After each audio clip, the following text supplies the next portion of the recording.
ہر قسم کی نعمت بنی اسرائیل کے پاس تھی، لیکن انہوں نے نہ ہی کبھی اللہ تعالیٰ کی محبت کو اپنے دل میں بسایا۔ وَيَقْتُلُونَ النَّبِيِّينَ بِغَيْرِ حق، اللہ نے فرمایا کہ وہ نبیوں کو قتل کر دیا کرتے تھے بغیر کسی حق کے۔ ان تنصروا اللہ ینصرکم، یعنی کہ تم اللہ تعالیٰ کی مدد کرو گے تو پھر اللہ تعالیٰ تمہاری مدد بھی کرے گا۔ اللہ کے دین کی حفاظت، اس کے احکامات کی حفاظت، اس کی یاد سے غافل تو نہیں ہو رہے ہو، اللہ کے دین کو چھوڑ تو نہیں رہے ہو، اس کے حکموں سے منہ تو نہیں موڑ رہے، محبت کو اپنے دل میں بسائیں۔ لاسٹ ویک میں نے ایک ویڈیو اپلوڈ کی تھی جو کہ حالت اور حالات کے اعتبار سے تھی، یعنی انسان کے حالات کب سدھرتے اور کب بگڑتے ہیں، اور وہ ویڈیو فرسٹ پارٹ تھی۔ ابھی جو میں ویڈیو انشاءاللہ تعالیٰ ریکارڈ کرنے جا رہی ہوں یہ سیکنڈ پارٹ ہوگا۔ آپ لوگ اگر چینل پر نئے ہیں تو آپ لوگوں سے ریکویسٹ ہے کہ زیادہ سے زیادہ چینل کو سبسکرائب کر کے شیئر بھی کر دیں، اور ویڈیو کو پلیز لاسٹ تک دیکھیے گا کیونکہ کچھ بہت اہم پوائنٹس باقی رہ گئے تھے تو جن کو میں نے ایز اے پارٹ 2 سے شیئر کیا ہے، اس لیے لاسٹ تک ویڈیو کو ضرور دیکھیے گا۔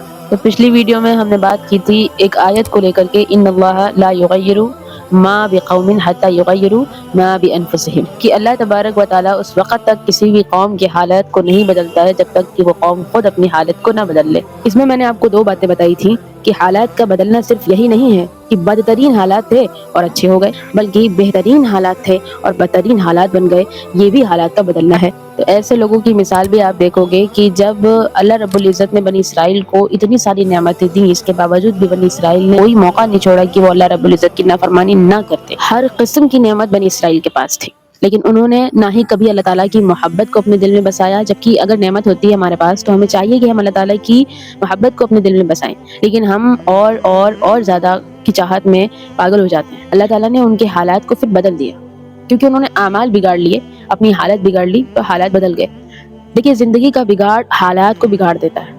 ان لوگوں نے خوب نفس کی پیروی کی، آیات کا انکار کیا، نبیوں کا مذاق اڑایا، خواہشوں کی خوب من بھر کے پیروی کی، اتنے سرکش ہوئے کہ کسی نبی کے خلاف ورزی میں اس کو قتل کر ڈالا کرتے تھے، اتنے سرکش ہو گئے تھے۔ آپ دیکھ سکتے ہیں وَيَقْتُلُونَ النَّبِيِّينَ بِغَيْرِ حق، اللہ نے فرمایا کہ وہ نبیوں کو قتل کر دیا کرتے تھے بغیر کسی حق کے۔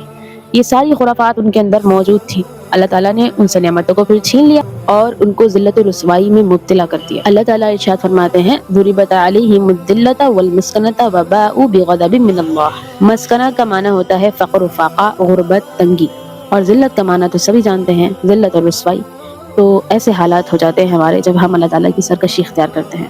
اب دیکھیے ہم اپنی کسی بھی چیز کے ذریعے سے اپنے لیے فائدہ، جیت یا غلبہ حاصل نہیں کر سکتے ہیں، مگر یہ کہ اللہ تبارک و تعالیٰ یہ سب عطا کرنے والا ہے۔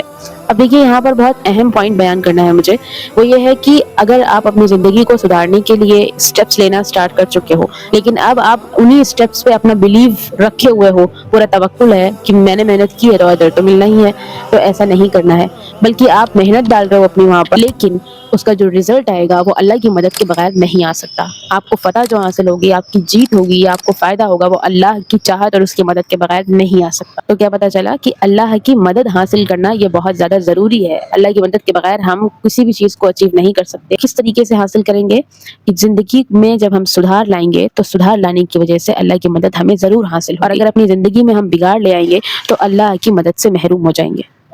آگے ارشاد فرمایا جا رہا ہے ان تنصروا اللہ ینصرکم، یعنی کہ تم اللہ تعالیٰ کی مدد کرو گے تو پھر اللہ تعالیٰ تمہاری مدد بھی کرے گا۔ اب یہاں پر دیکھیے سوال ہوتا ہے کہ اللہ کی مدد ہم کس طریقے سے کر سکتے ہیں؟ کیا اللہ کو بھی ہماری مدد کی ضرورت ہے؟ تو دیکھیں اللہ کی مدد سے مراد یہ ہے کہ اللہ کے دین کی مدد کی جائے، یعنی کہ اپنی زندگی میں ایسے زندگی کو گزارا جائے کہ اللہ کے دین کی مدد ہو سکے۔ اس کے علاوہ ایک حدیث ہے حضرت عبداللہ ابن عباس رضی اللہ تعالیٰ عنہ سے مروی ہے، جس میں کہ اللہ کے نبی صلی اللہ علیہ وسلم نے ان کو یہ نصیحت کی۔